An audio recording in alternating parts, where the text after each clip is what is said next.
I have an idea for the worst romantic comedy that would ever be made that would make $1 billion. What do you got? Secure me my samurai sword. It's called Push Pull, and it's about a Democratic and Republican strategist fall in love during a presidential campaign, but then they find out like Russia is involved with the Republican one, and they like team up to stop it. And the vice president on the Republican ticket is like a John McCain stand-in, and they arrest the Republican candidate. And then there's like a weird scene at the end where they're at. It's Bradley Cooper and Alexandra Daddario, by the way.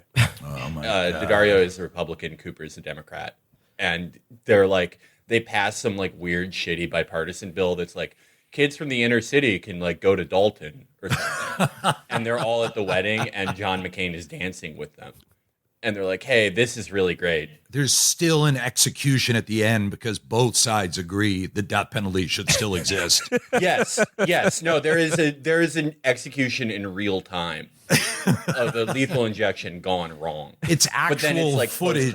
It's actual footage of a real execution. You cut a hole in the edit of the movie. And it's like, I'm envisioning as the plungers on the poison go down, that like a Bradley Cooper and Alexandra Daddario, they high five, freeze frame, Kenny Loggins song rolls, and then you do bloopers over the end credits. This is it.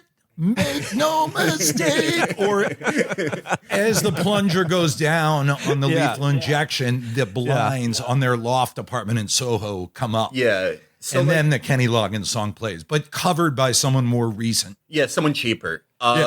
There's Bradley Cooper has a daughter. He's a single dad in this, obviously, and his daughter is like an internet like SJW, and like Cooper and Daddario are arguing, and he's like, "Well, at least I believe in science," and she's like, is economics no longer a science or some shit?" And then the daughter goes like, "This is so heteronormative," and they both say, "Shut up!" at the same time. That's a great trailer scene. Moment. Maybe just shoot that moment, put out the trailer, and then when people go to watch it, it's just you on like cell phone video in a chair going, "There's no movie." But hear me out. I lied. Sorry. Hear me out and why I need a samurai sword. Yeah, it's video of me with like a wooden practice samurai sword, and it's like, this is what I would do with the real thing. It's like me stopping muggings. Whatever happened to Curtis Sliwell? Is he still alive? Oh yeah, he's around. Yeah, he was like a Trump guy. How is he not a congressman? I mean, he just doesn't have the drive. Yeah, he's like, I saw like there's like an old Ron Paul video I used to watch where Ron Paul is like on, who is Morton Downey Jr., right? Hell yeah. Oh yeah. And like he's like anti-war on drugs, and it's kind of like an interesting video because it's when like 95% of people were like, if you smoke pot, you should be executed, and they should end your family bloodline. And I'm a moderate, and and he's just like, Ron Paul's just getting screamed at for being like anti-war on drugs. And one of the guardian angels is in the crowd and yells at him. Oh. And the comments are cool because, like, you know, this stupid guardian angel outfit with all the symbols? The red beret. They're like, look, they're not even hiding it. They're in the Freemasons. It's like, no, those are just normal, stupid people. It's when conspiracy theories were like adorable. Yeah. I think I'm going to join the Freemasons after I make this movie.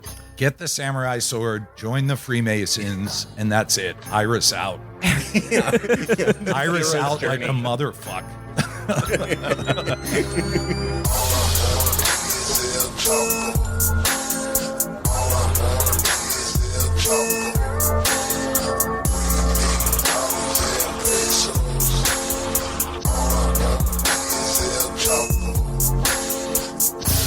We didn't even begin this conversation, did we? We went right to Samurai Sword to Push Pull, which Push Pull, by the way, is rated NC-17.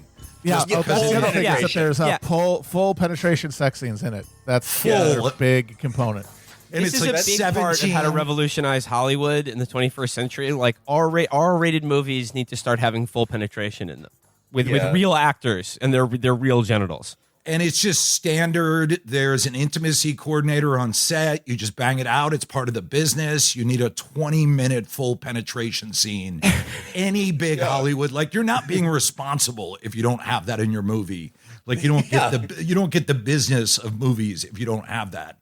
Yeah. I'm glad you understand. It like ruins people's immersion if it's just like they kiss and you cut away the next morning. Like no, like what did they do? I do want to bring back the rated X rating. Like, I do think that is the coolest of all the ratings. Like, wasn't Midnight Cowboy? Midnight Cowboy was an X, yeah. Yes. The only X to win Best Picture. I got to get a poster of that. The fact that there's an actual poster with an X on it. Well, they probably said not rated, I'm guessing. Not rated, that was like when not yet rated was cool when I was a kid because I always I assumed it was like, oh, they're making a really fucked up scene like in between the trailer and now. I want not able to be rated. I want that to be like said about a movie I've done. No humans could determine a rating for this. Yeah. But yes, I'm in. Mission Samurai Sword. Well, I suppose we should officially start the show. This is now the Get Felix a Samurai Sword podcast and project. But it's Chapo. And of course, joining us today is Adam McKay, who's back again.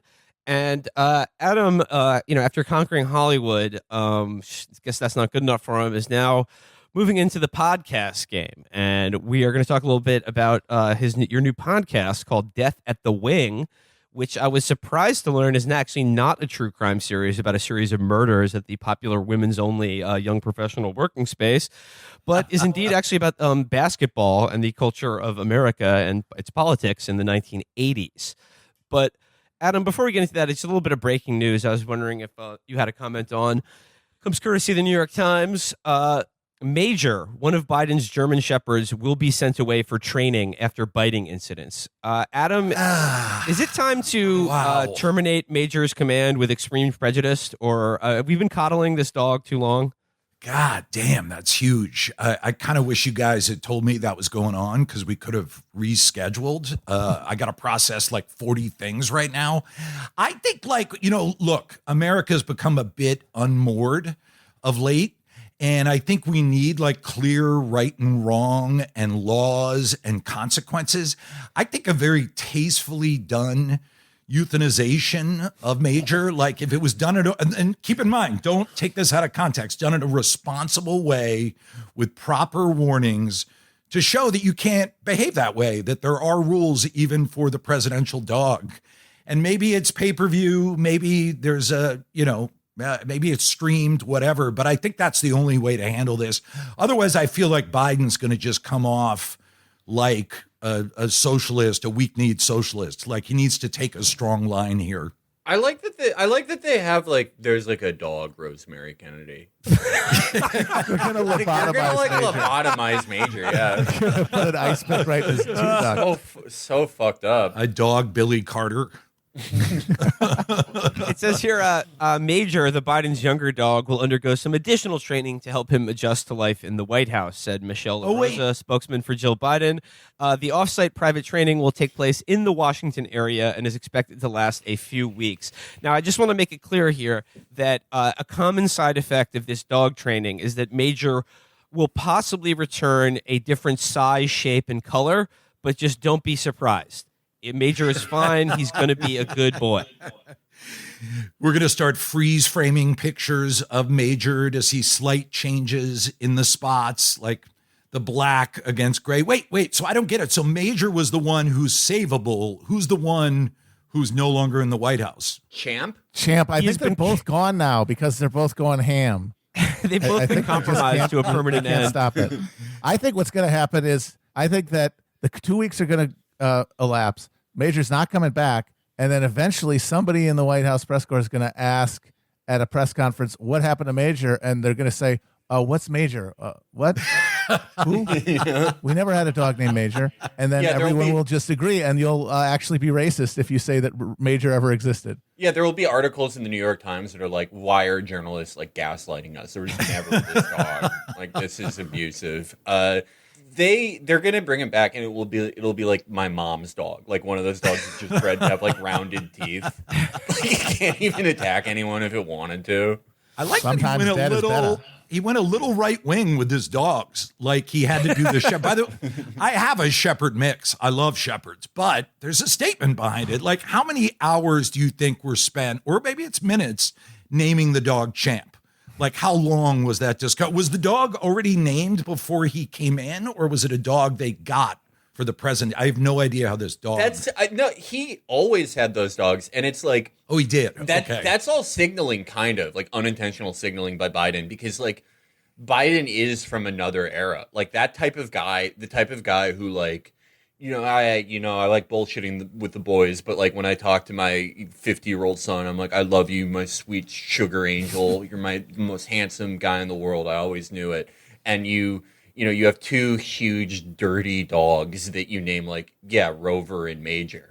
But then the next generation of Democrats, like the guys after Joe Biden, like they have some weird protracted relationship with their son because like the son went to Tisch and they wanted him to go to Tufts or some stupid bullshit. And like, their dog is named Thelonious. And they got it from a breeder. Joe Biden just like found his fucking dogs.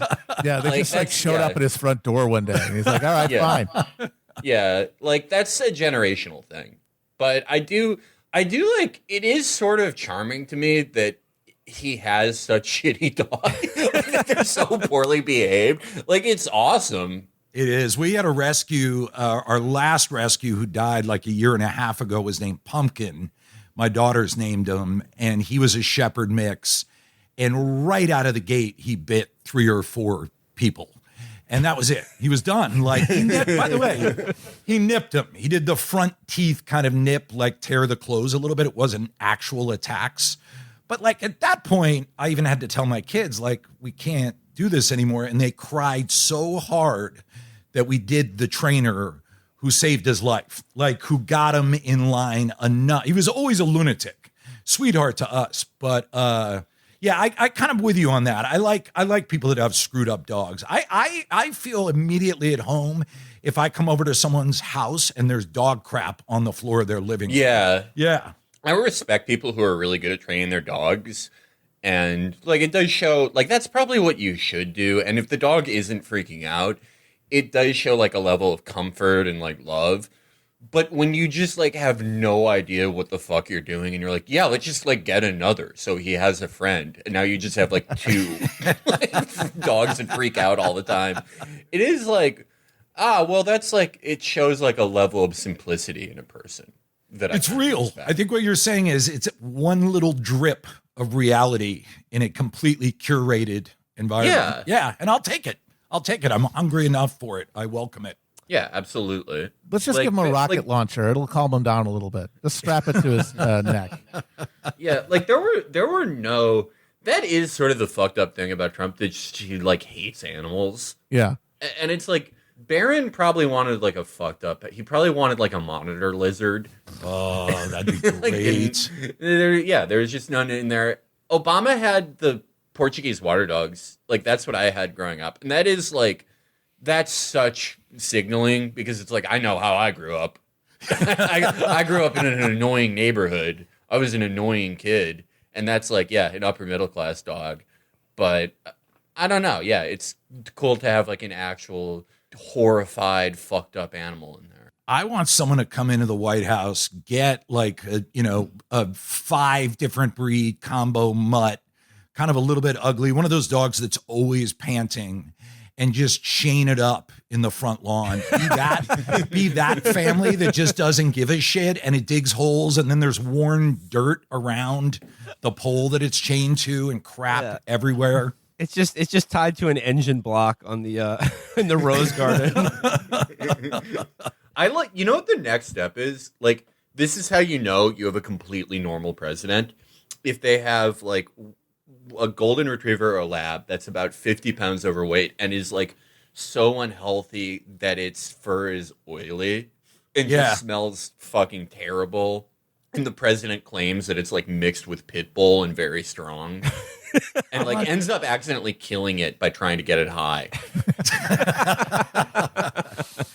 I want one president to have a dog where all the hair on the back end is like scratched off. Like that look. I love that look.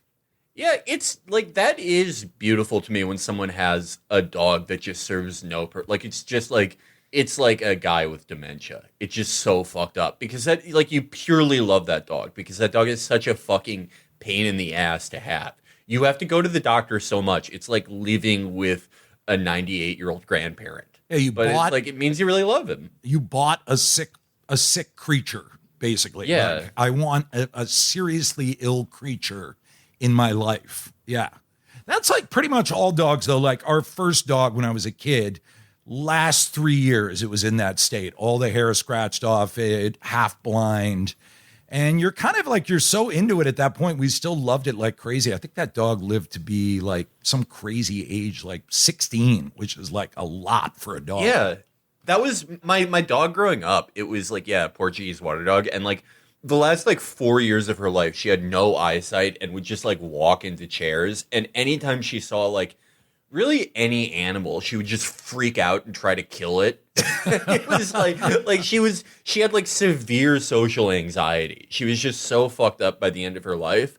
But it was like, no, this is the greatest, most beautiful dog in the world. Do you think there was ever a discussion? No, wait, I'm always curious. Did Obama get those dogs before the White House or after? No, they got them for the White House. That was a classic PR deal. You know, Calvin Coolidge had raccoons in the White House. Really? That's fucking cool. Wait, not just as like a pest? Like they weren't just in the walls? No, as they were pets. He had two raccoons. Rebecca and Reuben were their names. Wait a minute. Awesome. They weren't named Rebecca and Reuben. Were they really? Yeah. This is like Grey Gardens, basically. Did he have No, Coolidge had the most pets of any president. He had like 8 dogs, different types, like a bunch of collies and a German, like the fucking Queen of England. And then he also had a goose. He had a small tiger.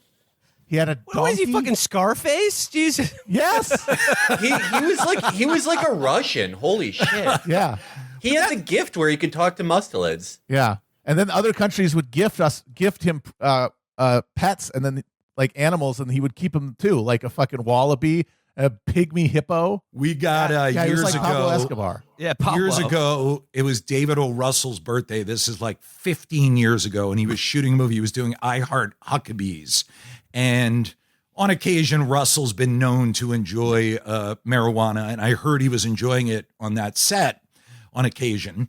And so we said, let's gift him for his birthday 2 dogs. And we got a friend who had a couple scroungy mutts. And we had someone come by set with a leash and like bullshit papers and say, oh, no, wait, we didn't do this to him. We did it to Will Ferrell. That's who we did to. And we gave David O. Russell a Hummer. We actually rented a Hummer and had someone go deliver the papers and keys to him on set. And for like, I was told for like 5 minutes, he believed it. But no, we did it to Ferrell. Ferrell's harder to get. I think there was like 50 seconds of genuine confusion. But my favorite thing is the idea of giving people animals as pets. And I really want to get up the nerve to just start. I might gift your show an animal. It might be coming. I would take it. Just get us like a really smelly serval cat. I would love that, dude. I would love to get kicked out of thing my... that just won't stop whining and keening and pissing all over everything. I want to to have a lawsuit I have to have against the city that no one is on my side for. Like it's just like universally hated. Like I have an animal that should never be kept in an apartment. Like I have like a tapir. I think everyone's just like, fuck you. I get screamed at every time I leave my place. I was just saying the other day to my wife, because there's an article about the cherry blossoms in Japan blossoming earlier than they have in like 1,200 years. And it was both the most beautiful picture yet creepiest article. So I was predicting next strange events that are going to happen with climate change. And my prediction was a tapir appears in San Antonio. That's my prediction. I think this is an extremely positive augury for the future, in my opinion. Mm-hmm. Yeah, it's called the tapir of good luck. When that tapir appears, that is the sign that that Felix will be getting his samurai sword. Yes. It was the first snowy owl spotted since the 19th century in Central Park. That's a thing now. So the owls are coming back. Yeah, I want a tapir to bite DeJounte Murray in San Antonio. And then it would be amazing. Then the story we'll all watch as no one really cares about the story. That's always a heavy part of this. But yeah, Derek White or DeJounte Murray for the Spurs are attacked by a tapir. And so that's my next strain. There was one that was about an orca whale, or it was a whale. Maybe it wasn't an orca whale, but there was a whale. I think it was an orca whale in like a harbor in Scotland. And it was just like, oh, well, whatever. Everyone just moved on. You're listening to Animal Chat with Matt William Felix, film director Adam McKay. You guys are abusing me because I will go any direction. I will talk about anything. So yes, you lead and I will follow. Well, you brought up NBA players, so that's the perfect segue to the podcast, Death at the Wing. Again, not about murders at the female co-working space, but no, in fact, Adam. So like basically, like the show is about basketball and the NBA being kind of like a skeleton key, like opening the door, sort of a Rosetta Stone for like translating the culture and politics of the America in the 1980s. Like, how did basketball, like, how is that your sort of gateway into this idea? Well, I mean, it's obviously my personal kind of lens on it. But as someone who grew up on the dividing line of the 70s and 80s, I got to experience both sides of that fence. And I got to experience the radical change. And I happen to be an insane NBA fan. So for years, I've just had this question like, why is it all these guys died in the 80s into the 90s? And like, I've never read any big piece about it. I've heard a lot of stuff about them individually, but it's never been looked at as kind of a thing that happened. So pretty quickly when we dove into it, we realized it was a little bit like what happened with Hollywood, where Hollywood hit and there was a new level of fame in like the 60s. So you had these people dying from pills and alcohol and 50s into the 60s, and then it became cocaine. So we realized it was kind of new kind of fame, tremendous money. But then we noticed that it was also on the back end, how strange it must have been. You have these African-American guys suddenly making millions of dollars and becoming incredibly famous while their communities are directly under attack. And then that's when we started kicking around this idea that this explosion, the birth of the NBA, harmonized in an interesting way with the rise of the right wing and the Reagan Revolution. And then when we got to the point of like Drazen Petrovic, and it was the fall of the Berlin Wall, and then it went into cutting mental health care with Ricky Berry, we're like, oh, wait a minute. This is an interesting, sort of Adam Curtis causality. It's not like direct, but it's really interesting to talk about both narratives next to each other. Well, yeah, this spate of high-profile deaths of athletes, and probably the most famous one being Len Bias. And I guess like my most important and pressing question about that episode is, you can die from doing cocaine. And like, how much cocaine are we talking here? You definitely can. And it's there was another guy who died at the same time in football. There was a player for the Bengals, I believe, who also died from cocaine.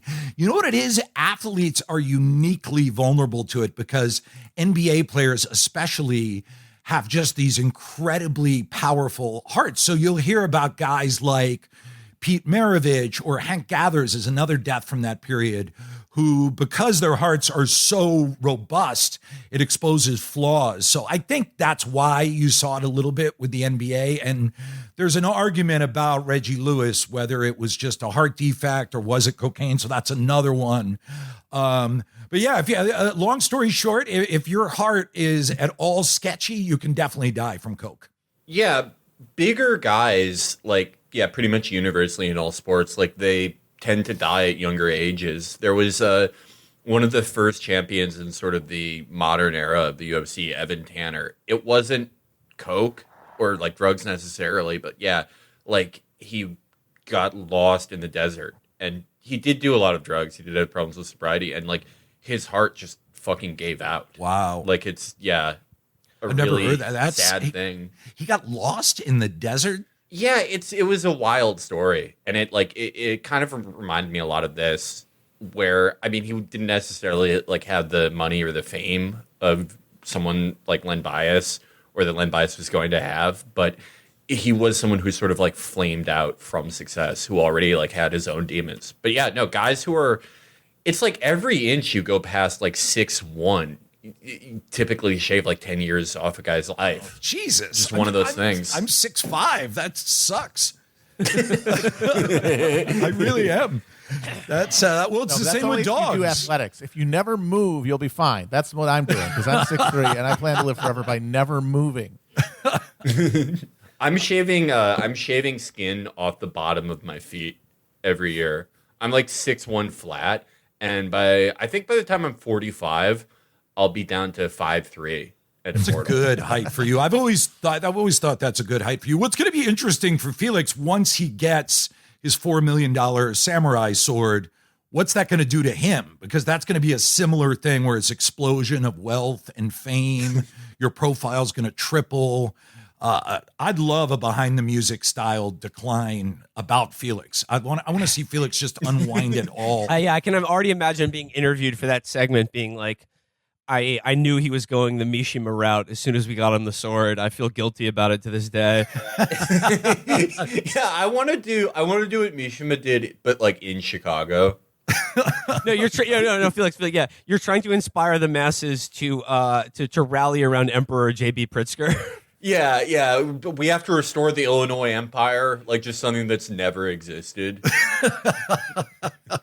What was the place where the Mormons parked? Was that Cairo, Illinois, where they posted up for a little while? Bring back the greatness of Cairo. Yeah, it was crazy. Like looking at these guys too. There's a guy. Some of them like were doing a ton of cocaine, drinking a ton of beer, and like there was like Chris Washburn at one point after he stopped playing was drinking like a case and a half of beer a day. But Roy Tarpley was a player who would do tremendous amounts of cocaine and then come back and play and still be incredible.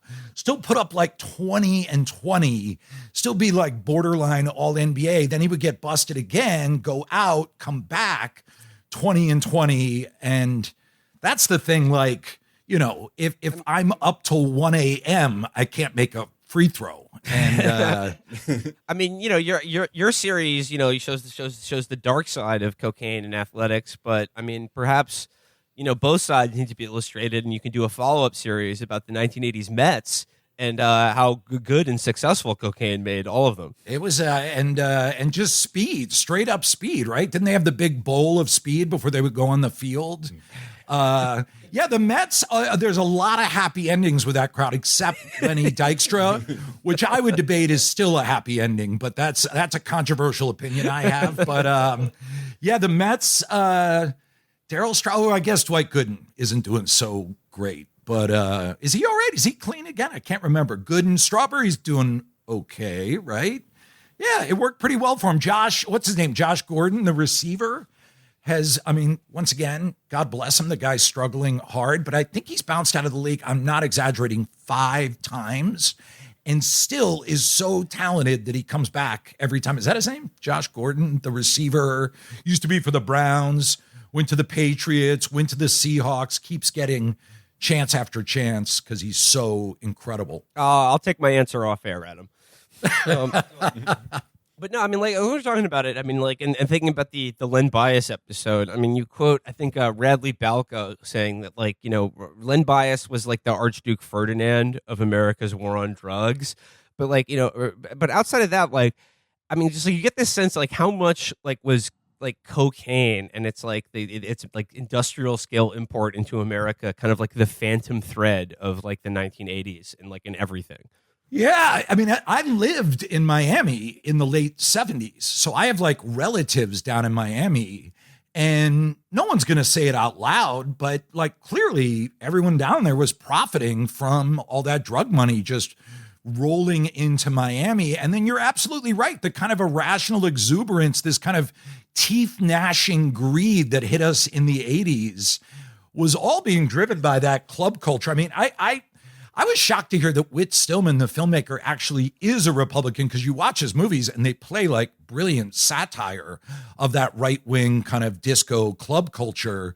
But I guess they were just incredibly well observed. But it was, I mean, I was alive during it.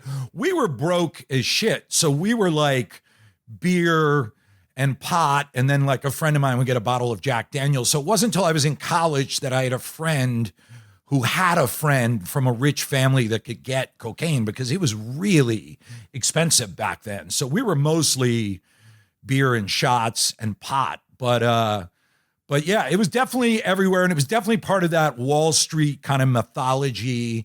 And of course, it flowed right through the NBA. I mean, the NBA was just doing what other rich people were doing. They were getting fancy cars. They were doing coke. They were getting nice clothes. And that's what every successful rich person was doing, except, of course, they happen to be people of color. So, you know, the right wing and in fairness, even the right wing and the Democrats both pounced on this. I think that's another thing that's lost about the Reagan Revolution, is it didn't just hit the Republican Party. It hit both parties full on, smack in the middle of the face. And you see it in the Len Bias thing with Tip O'Neill and the Democrats, and Joe Biden being a part of that omnibus bill, the War on Drugs omnibus bill. So every president for the past 2 decades, Democrat and Republican alike, has declared war on drugs. And each of them has lost that war and lost it miserably. We don't oppose the president's plan. All we want to do is strengthen it. We don't doubt his resolve. All we want to do is stiffen it. The trouble is that the president's proposals are not big enough to deal with the problem. It really was a huge thing, because it intersected the crazy wealth, but it allowed people to scapegoat and blame because you had minorities. I mean, yeah, you bring up the Tip O'Neill and like Joe Biden example as like, you know, like the Democrats to sort of, they're like, oh, like, you know, the country's going in this direction. We got to follow suit. You know, we got to remain relevant. And like they come out with this, like, yeah, was it like this big, the Anti-Drug Abuse Act of 1986, which was, That's like established Yeah. things like this, like huge disparity in sentencing between crack and powder cocaine. And it was like this perfect example of like, it is like the most like right wing authoritarian like surveillance, control, discipline, punishment, all that. And then like they send it to the Republicans, and what do? They're like, oh, it's not right wing enough. So it's just like this. It's like a perfect illustration of like the classic method by which like the Democrats ensure that policy will only go to the right wing in this country. Exactly. Like, and someone kind of criticized us because we portray the Republicans as just flat out evil, and we portray the Democrats as kind of bumbling and lacking vision. And they're like, why aren't the Democrats evil in that case too? And I was like, you know what? That's a fair point. I can't really argue with that. I mean, it's every bit as craven on the side of the Democrats too to do that. And maybe some cases because they always play it like they're the Washington Generals of political parties. They always play it like they're almost going to win and they just fail. And we've seen that move over and over and over again. Either it's that move or it's the total capitulation. And maybe it is just time to start, reframing it after we've been burned by that move like 75 times. But that's one of the first big ones where you start to see the Democrats really follow the right-wing talking points, where the right-wing talking points are becoming so accepted and popular that it doesn't even occur to the Democrats to counter them. I mean, I would argue that just like not fighting it is kind like, even if you just take it at like that level of intent that they're too afraid to fight it or they're incompetent, like that is kind of evil. Because like even if it's just that, if you get into that position where you are supposed to be the opposition party and you just completely roll over, well, that's just sort of, evil through cowardice or evil through not giving a shit. Well, there was a level of naivete, though, don't you think? I mean, maybe I'm wrong on this, but it seemed like the right wing mastered the talking points, the focus groups, kind of rewrote the mythology after decades of trial and error. And it did seem like the Democrats were pretty oblivious to it. Like they were just like, what do you mean? It's policy. It's policy. Yeah. And they got their butts kicked. By now, though, that excuse does not hold. That's for sure. Well, like, have you ever read that book? I think it's called The Ambition and Power. It's like about the downfall of Jim Wright. No. What's it called? The Ambition of Power? The Ambition and the Power. I'm probably fucking that title up. But it's about Jim Wright.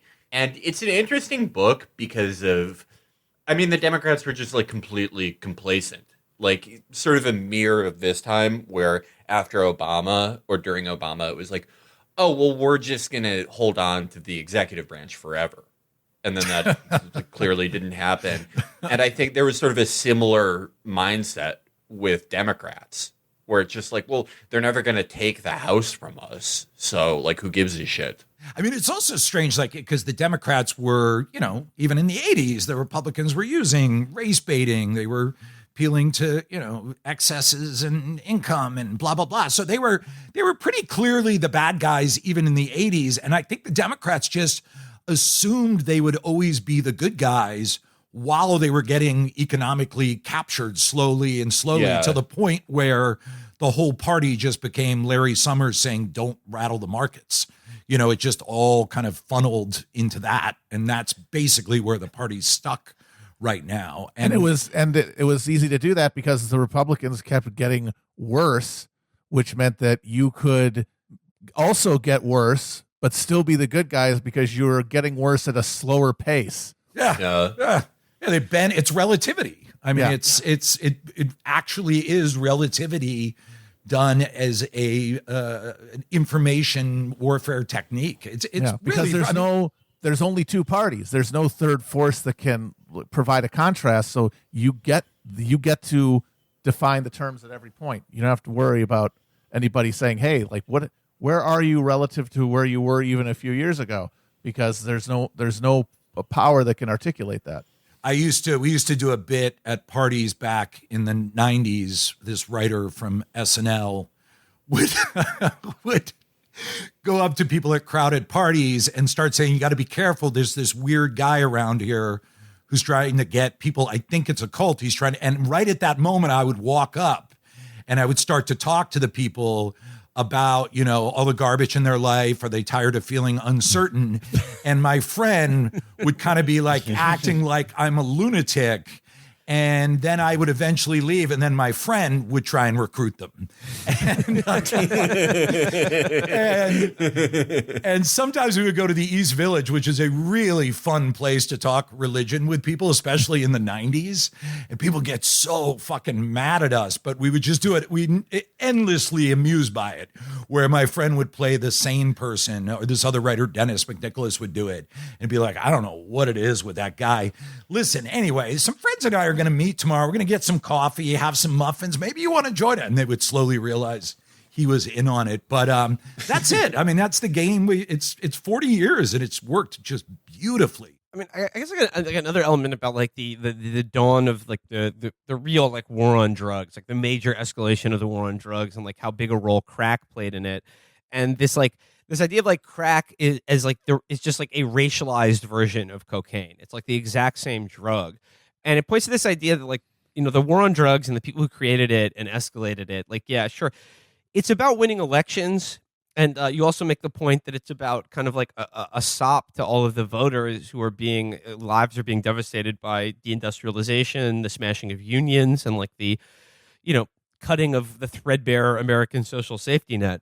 But it's also like really like in its actual implementation about like an explicitly like racial form of social control and discipline. Absolutely. I think, I mean, if anything, that might be the real headline, and we try and end the episode with it.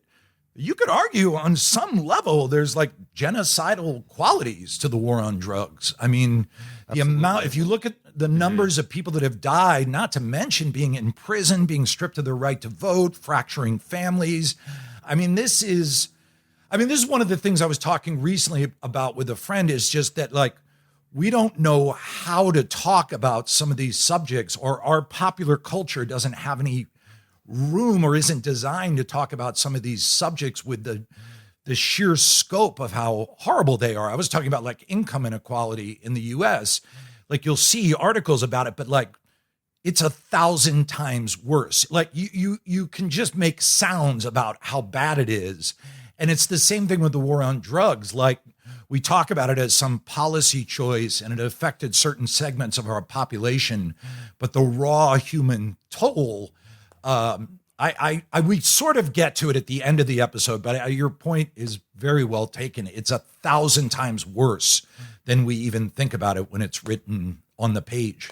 I mean, yeah, I remember when I was a kid and like the sort of like the anti-drug, education and propaganda that, we were subjected to, like both in terms of like TV commercials and, part of the school curriculum, like crack was like the most terrifying, evil thing imaginable. It was like, yeah, if you touch it once, you'll be like hopelessly addicted and you'll be like killing your parents or whatever. There's all this stuff about, crack babies, which were like, sort of minting this like new generation of like mutant super criminals or whatever. And, lo and behold, we find like all of that was bullshit. Like all of that, like crack babies like aren't a thing. Like, yes, like infants are born with like a mild addiction to a drug, but like it certainly as opposed to like what smoking or drinking does to heavily drinking and smoking, like what that would do during like to a pregnancy as compared to crack cocaine is just ridiculous. Fumes from gasoline, like what the devastation of just gasoline and pollution, the amount of people that kills every year. So I grew up on that dividing line. So I grew up in the 70s where we were worshiping Cheech and Chong, pot leaves, like drugs were cool. Like drugs were mainstream. Like, Bill Walton for UCLA went to John Wooden and said, look, I'm going to smoke pot. You can either bust me on it or just accept it. And Wooden was like, all right, smoke your pot. Like, that was the 70s. And then the 80s, there was like this head jerking turn that was bizarre. And, obviously it's healthy not to be doing cocaine and a bunch of this stuff, but the sort of anger that it came in with, this just immediately, like within 6 to 8 months, it was just this like hard, firm hand had come into our culture. Whereas 4 years earlier, we were laughing at Cheech and Chong. It was a really strange, sudden turn. And I will say that it totally hooked me because I was a little kid in that like hysterical crack cocaine moment. And I did not think drugs were cool at all. In fact, I had a little mini recorder, with a little mini cassette, and I made a tape of anti-drug skits and raps. Oh my god! Oh my god! Never. 5 This years is into the amazing. show, Let's and we're slow learning about everything down. This is the lost Chrisman tapes. This is the, this I is the wish holy I had grail. this thing. If there I are, lost it when I was like 10 years old. Please talk to your parents. There was one rap song that I remember recording, but the rest of them was literally just me like doing a sketch where it's like, "Hi, I'd like to buy some crack. Sure, here's the crack. Police!" I just shoot people. It was just me shooting people. It was like little radio sketches of me murdering drug dealers.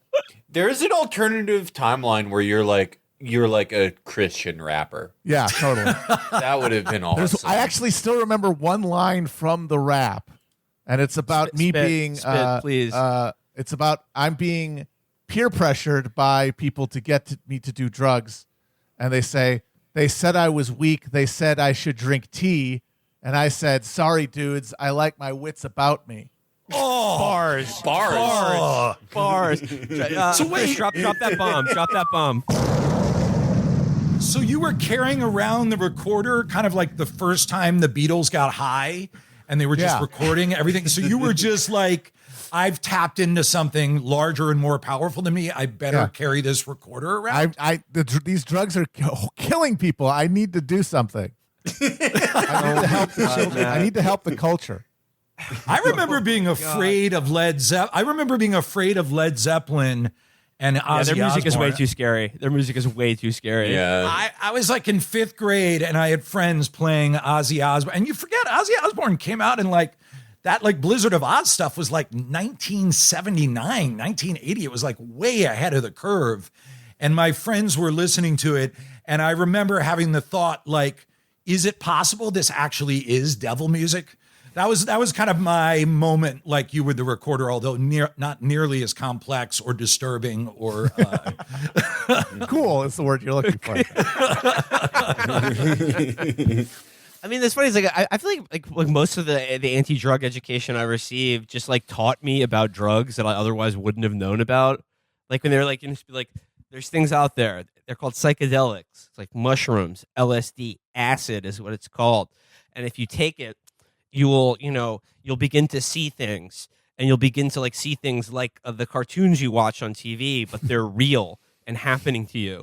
And I was just like, okay, interesting. I'm just going to just take a little note there.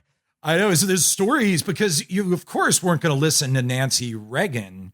You were going to, Nancy Reagan was the dream person to say, don't do something to make me want to do it. In one of the episodes, I think it's the Len Bias one, Richard Dumas, who was a forward for the Suns who had substance abuse issues, he actually said, Nancy Reagan saying, don't do it, made us want to do it more. And I think that was our experience too, was when we heard all this, this is your brain on drugs. And it just made it like a joke because the ads were so square. Unless you were 9-10 years old, you were going to listen to Carlos Castaneda or, Jim Morrison more than you were going to listen to Nancy Reagan. Well, I mean, it makes you could kind of imagine it's part of the broader marketing push. Since while Nancy's out there saying just say no, her husband's administration is moving more weight than any cartel on earth. It's like hey guys, don't do drugs with quotation marks. We got to fund these Contras somehow. The episode came out, and a friend of mine who grew up in South Central was like, "Man, you should have called me. I would have put you in touch with people who were getting drugs from the government." And that's one friend, right away, someone just tells me like, oh yeah, they had a whole system where you had a flag on your house. And no, this is anecdotal. This is being told to me by a friend. So I'm not saying this definitely happened, but it was just funny that immediately the episode just came out on Wednesday. Immediately a friend was like, why didn't you call me? That was going on in South Central. I was like, oh yeah, you're right. So I mean, is that what's the status on that? Is it now? Is it like 100% fact that the government was moving crack cocaine and cocaine into the inner cities in the U.S.? Adam, according to the CIA's Twitter account, they've looked into the issue and found no evidence for this. So that's that. Yep, yeah. That's all right. So it didn't happen. All right. Thank fiction. you. I needed Totally clarity made up. on that. It's false. No way. Not this time. Yeah. I think it's pretty well established that the bare minimum that even the CIA has admitted is that their associates in the war on the Contras were in fact moving cocaine, often with CIA personnel doing the moving and CIA airplanes and stuff like that. But I would say pretty confidently that they were aware of it. I mean, the intelligence community has moved drugs since it was founded. It's like the best way to get. It's an instant source of liquid cash for any project you might want to carry off. It's true. Yeah, and I knew that. I knew that they were overseeing and using the drug trade. I just always wondered about the direct contact with the drug trade. It actually doesn't, now that I say it out loud, doesn't sound like something they would do. They would have middlemen. They would have associates doing it. The idea of an actual CIA agent going to like Crenshaw and like... Yeah, no, they wouldn't need to. They have people that they have cutouts and contractors at every point to do that kind of stuff. They just need to make sure that they're getting their beaks wet. Was it Haldeman? Who was the Nixon guy who said on his deathbed, just outright said, yeah, we created the war on drugs so we could put hippies and black people in prison. Yeah, I think it was Ehrlichman, but yeah, it was one of those two guys in his book. Yeah, he just said, he just said, look at our political enemies, like they're the people who do dope. So yeah, it's a no-brainer for us. So when people trying to argue about it, I'm like, oh no, I think you're right. I think it was Ehrlichman. I was like, no, they admitted it. Like, I love things like Fog of War, the movie Fog of War, where just McNamara looks at the camera and just says it was a disaster. The Vietnam War was a bad idea. Like, we were talking about that documentary might have had more of an impact than just about anything I've ever seen before, because there was an argument at that time kicking around that the Vietnam War did have some advantages, that it did do some good stuff. And then that documentary came out and it was just over. You never heard that ever again. That documentary had a tremendous effect on me as a child because before that documentary, I wanted to be a Green Beret who comes back and is a liberal senator. And then when I saw it in like 2004, I was like, oh, like war is bad. Okay. You think should still keep that dream. That's a good one. That's like Billy Jack. Imagine what you could do in the Senate with that samurai sword. Oh, that's true. Yeah. It would be like, it would be the reverse of the, who is the Confederate guy? Charles Sumner? Preston beat that dude Brooks to death? with the cane. Yeah. Oh, yeah. Yeah. yes. It would be the You hit him with the reverse cane, of yeah. that. Do you know there's a speech from Jeb Bush, and I'm not kidding, where he went on the floor of the state legislature in Florida and held a samurai sword and did a speech about it and talked about Oh yeah, Bushido I've seen that. Yeah. Unboxing video, Bush family edition. No, it's like I think it was called like the Sword of Chang or something. No, okay, no, yeah. So that's a joke in the Bush family. Yeah, Unleash So Chang, it's sort yeah. of a Shanghai Shek. It was It's Shanghai a- Shek's sword. Yeah. Yeah. So like George H.W. Bush, when he was making fun of like Birchers and more hard right people in the party, they were saying like, oh, I know how we shouldn't open up China. We should defeat China by unleashing Chang. Well, that was By, like, setting- that was the thing that Bircher said. They said we should be using Taiwan as like a staging ground for reinvasion of China. Yeah, Jesus. and H.W. Poppy, when he was playing tennis against people and he was losing, he'd be like, "Oh, don't make me unleash Chang." Like it was like, "Oh, wouldn't that be ridiculous if we did that? Like, isn't that so fucking stupid?" But his dumbass son was like, "Oh yeah, unleash Chang, the cool thing my dad talked about." Is that the Jeb Bush speech in Florida? Is that what Yeah. it was? Yeah. Oh, man. I got to get a transcript of that. Yeah, because it was even you guys I heard this from. Someone was talking about how Jeb Bush is much stranger than he's ever given credit for. Like, he's actually a really weird dude who said a lot of strange things through the years, even though he was supposedly the little good moose. son. I'll never forget him petting that moose Yeah. and saying, "Good little moose." He's as you would expect, like someone was born to those parents to be like, just like a completely blunted human affect. I always say that you can tell the line when you see a family where all the kids are in like their 30s, 40s, and 50s, and they still call the parents daddy and mommy. Like, Yes. that's it. That's all you need to know. One of the other things I was thinking about listening to the show and like the Lynn Bias episode, and you brought it up like a little earlier, like talking about this dramatic shift in like our American culture from the 70s to the 80s, like going from like where, hey, like Cheech and Chong is like, you know, everyone's favorite comedians, like smoking a doobie, man, like that's fun and cool. And the way in which the word malaise became like such a prominent thing in like our American like sort of political lexicon, and the idea that like Reagan ended the malaise of the 70s. Like what do you think people are really like mean when they talk about the malaise of the 70s? Because I think it's just like the findings of the church committee is what they're talking about, and like getting past all that. And by getting past all that, I mean erasing all of it and pretending like it never happened. And but also like just like the broader culture of kind of like a freedom and kind of like a opening up of American society that was like the door to that was just slammed shut. I think that because if you look at what happened, a lot of it is exactly how a democracy is supposed to function. You had a free press, bust a corrupt president.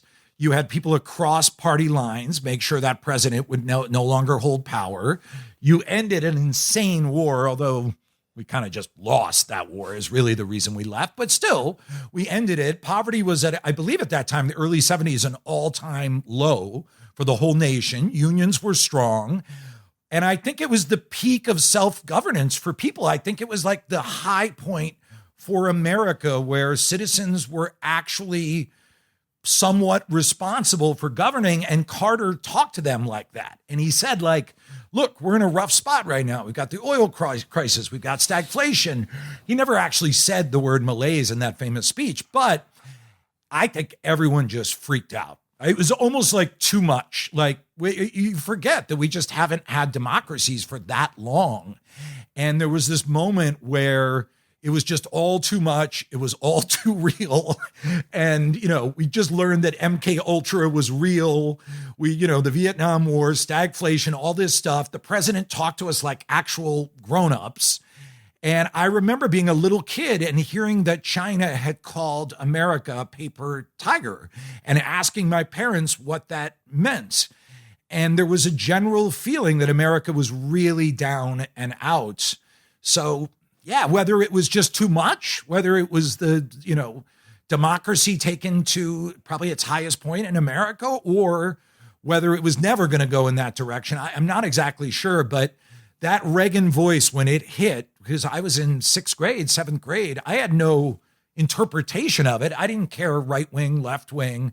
I just remember everyone was very calmed by him and very excited. And it was the greatest casting choice in history. And even my parents, who were Democrats, didn't really hate him that much. I thought it was a little ridiculous that he was a movie star. Like, I can't believe they elected this guy, but there was a general calm that he brought. I mean, obviously I'm generalizing like crazy because there were tons of people that were pulling their hair out and saying, what the hell are we doing? But, one of the interviews we do in that episode, one of our guests, I think it's, is it Jane Mayer? Someone says that it was remarkable how little outcry there was over the Reagan agenda. That it was shocking. You think he was undoing the Great Society, the New Deal. He cut taxes down, I believe it was 26%. It was like radical things. And there really wasn't that much of an outcry. And that's what I remember anecdotally from that time. I mean, to get back to the Democrats for a second, I think another funny thing in the Dylan Bias episode is like Tip O'Neill's role in all of this as like the Boston guy. And I mean, I don't know like how directly this is implied, but I certainly have the thought that like a real animating force behind a lot of this like truly cruel and draconian drug prosecution was just the fact that like cocaine robbed the Celtics of like another championship. You know what? I don't think that's that crazy. I mean, I'm not saying it's the driving force because there's certainly a lot of incentives to do it. But I mean, the Celtics were the whitest team in the NBA. I mean, they were the team where Red Auerbach had tried to put a diverse team on the court in the 60s and in the 70s. He did. He was one of the most progressive, coaches, team presidents of the time with having a black team on the court. And they couldn't sell tickets in Boston. They were winning all those championships, and they were still the fourth sport. Like people, as a kid, I lived in Worcester, Massachusetts. I never heard about the Celtics. It was always the Bruins and the Red Sox. That was it. And so he then made the switch, and he was like, all right, I got to get white guys. And he just started, and it got crazy. I mean, it got to the point where like, he's going for white superstars, but then it's even like the 11th, 12th man. It's like Rick Carlisle, Greg Kite. I mean, Jerry Seasting, like there's just murderer's row of C- basketball players that if they were out there, the Celtics or the Jazz, the Utah Jazz, were going to grab them. You knew those two teams. And the Celtics were the world champions too. They had just won in 86. So I don't think that's a preposterous statement. I mean, it did ripple all around the country, and sports are like at the center of everything. It's like sports, sex, and sleep and food, so I do think it had an impact. There you go, folks. Once again, it has been established over and over again. The Boston sports fandom is basically the dark heart beating at the center of all American evil. I'm from Worcester, so I can't. No comment. I grew up in Worcester, and I can't comment on that. Although I did move to Philadelphia, which may have had an even crazier fan base than Boston. We love our garbage city, Philadelphia. Love Philadelphia. Oh my God, that's where you get a dog with all the hair on its back end scratched off. That's where. First time I was in Philadelphia, there was just in front of a building, there was a completely painted black vending machine. Oh my God, I remember that. That was great. I to this day I wonder, what was up with that. It was just like what do you get from it? Did you guys look? I now want to know what was inside. We tried to I don't think it was plugged in. I think you get sucked into it if you put $1 in. Yeah, like that's from there's a Stephen King story based on that vending machine. There was, I don't know what year this was, but about like 6 years ago, there were hand grenade vending machines around the country. It's possible you may have seen one. Do you remember that? Well, I think that just about does it for today's episode. Once again, I want to thank Adam McKay, and the new podcast is Death at the Wing.